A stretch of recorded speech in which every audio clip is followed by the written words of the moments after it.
Yo, what's going on, Los Angeles? Welcome to the Rams Skinny here on the LAFB network.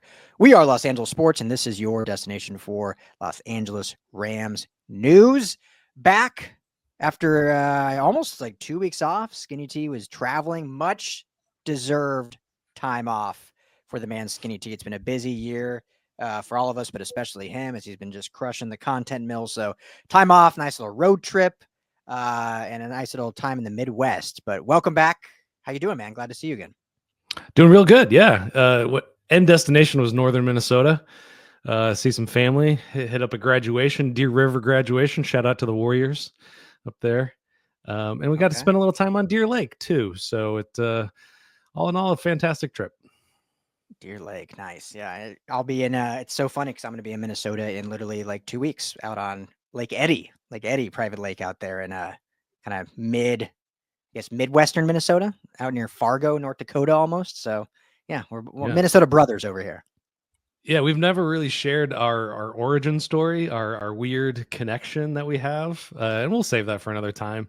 But it's a wild story. The coincidences in this world are pretty impressive, and we've got one that really it blew my mind. It blows everybody's mind that I tell. But yeah, small town Fergus Falls, connection between the two Ryans. Yeah, look it up. I don't know how you would look it up, but try to look it up. But Fergus Falls, yeah, that's where I'll be. And crazy connection. So fun story. Yeah, maybe one day we'll share it, but no one wants to hear that right now. So, but glad you're back. Glad all of you Ramley is back. I know it's been some time away, so glad to get back on the mic talking all things Rams. The content hasn't stopped. Still plenty of Rams content over at LAFBnetwork.com. So if you have not ever, please check out the site and all the written stuff over there. But back in video format, and we're going to try a little bit different kind of through the summer, do a lot more short form in terms of not shorts and highlights, but just like more shorter episodes that we can just kind of get one topic and then move on to the next for the next episode. So we'll see how it goes. Let us know in the comments what you guys think. And also, we just launched a new Rams message board on LAFB Network. Just go to LAFBnetwork.com. In the menu, look at forums, and you'll find the Rams one there, and we'll put a bunch of topics in there. We can all communicate, talk, any info we get, share there as well. So first up, though, Skinny, let's talk tight ends, shall we? Obviously, the big draft pick for the Rams, our guy, Terrance, or as we call him, Turd Ferguson, who the Rams are just in love with. Seemingly, Sean McVay is so hyped. He was like their number one tight end on the board, it seems like. They were almost going to take him in the first round. They end up getting him in the second round. I'm extremely excited. Has not signed his contract yet, but has been at OTAs, so no real concern there that anything will get done. And Mike LaFleur, the offensive coordinator, has talked, highly of him. McVay's talked highly of him. But Tyler Higbee is still on the roster. I mean, he is the veteran incumbent tight end. And what's interesting, well, I don't know if it's interesting, but PFF does their kind of yearly rankings heading into the season for each position. And they ranked Tyler Higbee 26th in the NFL among tight ends. There were multiple teams with two tight ends on the list of 32, and their second tight end was ranked above Higbee, including two rookies in Tyler Warren and Colson Loveland. So not that PFF is the end-all be-all, but obviously they do not think very highly of Higbee and what he will be this season. Let me ask you first, Skinny, is that an unfair ranking? Should Tyler Higbee be ranked higher than 26th best tight end in the NFL? The recency bias in sports is pervasive. It's everywhere. And I got to say, I think there's some Tyler Higbee slander. I think people have kind of forgotten who he could be, even though he played several games at the end of the season after he came back from his MCL and ACL tear. I think he's much better than 26. Yeah.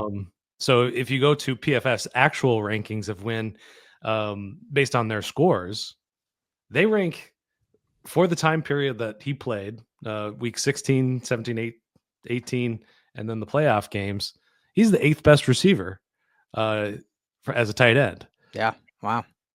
So I just looked that up right before this. So I don't know, PFF, you're not trusting your own grades on this one, I guess.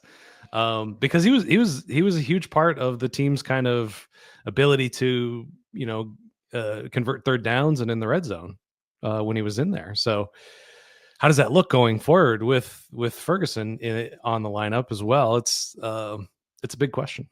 Yeah. I mean, I think for sure it's an unfair ranking. I think he is certainly better than that. We saw when he came back last year, as you kind of alluded to, how important he was to the offense and how much they were able to utilize him down the stretch there and, getting touchdowns in almost every game he was back. So it tells me more that they're viewing Terrance Ferguson as taking a big chunk of the production from the tight end position from Higbee. And maybe that's now they didn't put Ferguson in their rankings, whereas, like I said, other teams had 2 tight ends in there. They didn't include him. But they clearly must think that he is going to be highly involved, which will take from Higbee's production. One thing, and I've even said this, but I think it's kind of an unfair assumption of Higbee is his health. I'm pretty sure I've said on here, like, oh yeah, he's had some struggle staying healthy. But when you really look at it, outside of last year, which he got injured on a cheap shot in the playoff game, which is why he missed, 15 games or whatever. It wasn't some fluke. It was a cheap shot to the knee. Outside of that, he's never missed more than 2 games in any season of his career, which I was kind of surprised about. I feel like there's always been this misconception that Higbee's kind of injury prone. Now, what I will say is he does always seem to have lingering stuff, and he'll have to come out during games and miss some plays and go back. But he's really never missed extensive time. So I think that's something that a lot of people kind of assume, and why maybe his ranking is down a little bit as well. But yeah, I think 26 is a bit laughable, especially when you see some of the guys. I don't have it again in front of me, but some of the guys ahead of him. I think Noah Gray, the Chiefs backup tight end, was above him, who backs up, Travis Kelce. But so that'll lead me to this question, Skinny. Is this a Tyler Higbee revenge season where we see a lot of maybe more, McVay ran a lot of 12 personnel last year, way more than ever in the past since he's been the Rams coach. And with Terrance Ferguson now, maybe we see a lot of 12 personnel, but Higbee's still a guy. Or is this more of a swan song goodbye tour in his kind of last year in horns? I think it's probably the first one. So I was listening to the Let's Talk Ball podcast, and that's Cody Alexander, who's a defensive guru. He's Match Quarters is his Substack. Definitely worth a subscription if you want to learn a lot about football. But he had an offensive guy on, Dan Casey is his name. Mm-hmm. Pick up his book.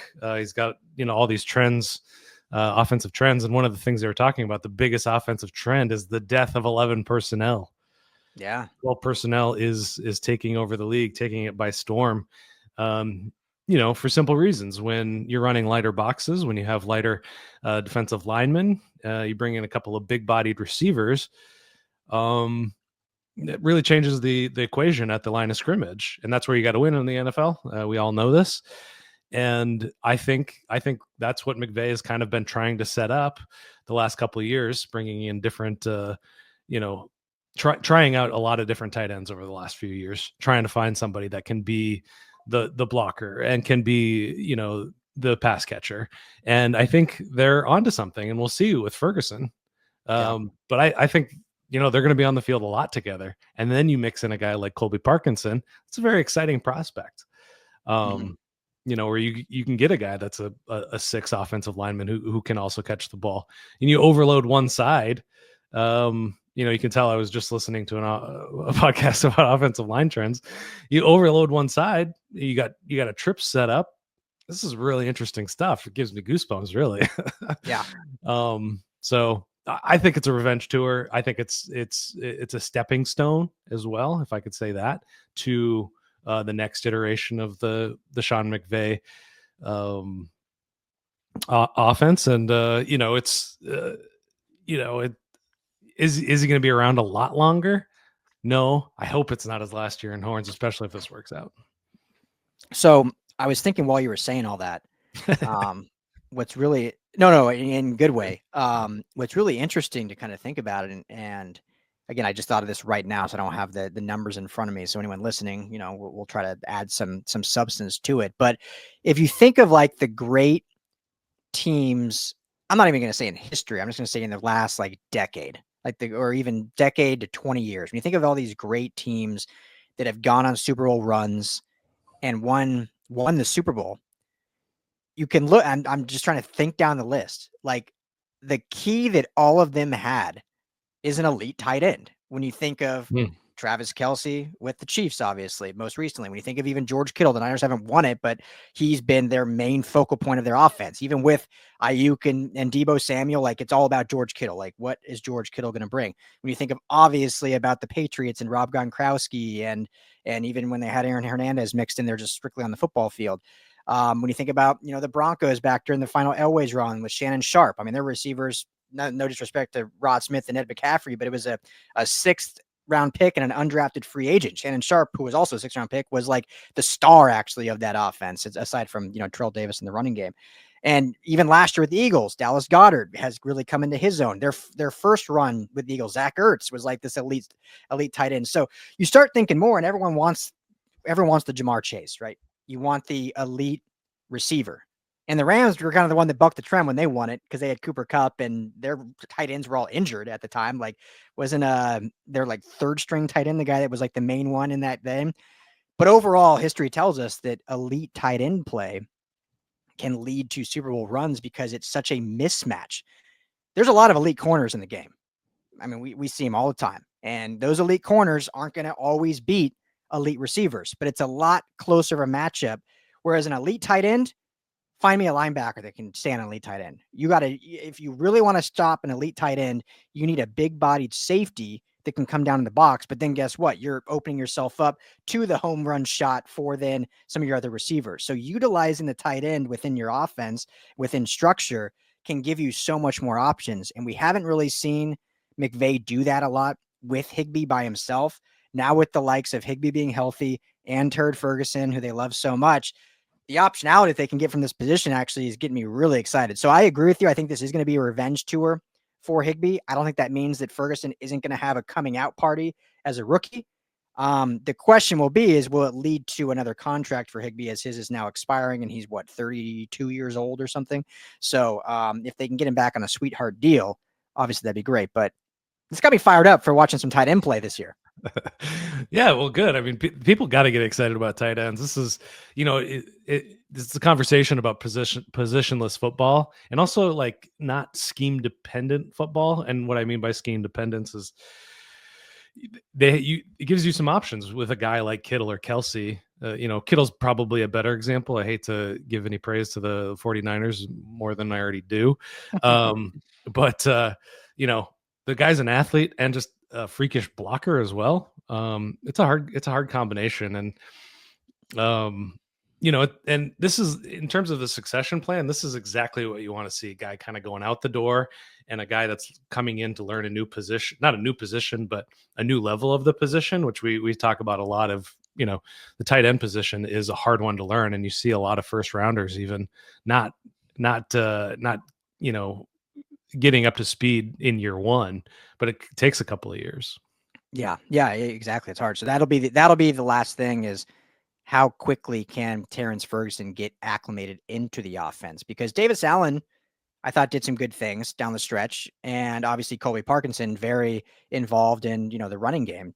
So how early will we see Ferguson come out? And Tyler Higbee, if healthy, obviously is going to be still your mainstay at that position until Ferguson kind of seizes it. So I think there's a big opportunity there. So let us know what you guys think. I mean, what do you think about Terrance Ferguson? What do you think about Tyler Higbee? Comment below.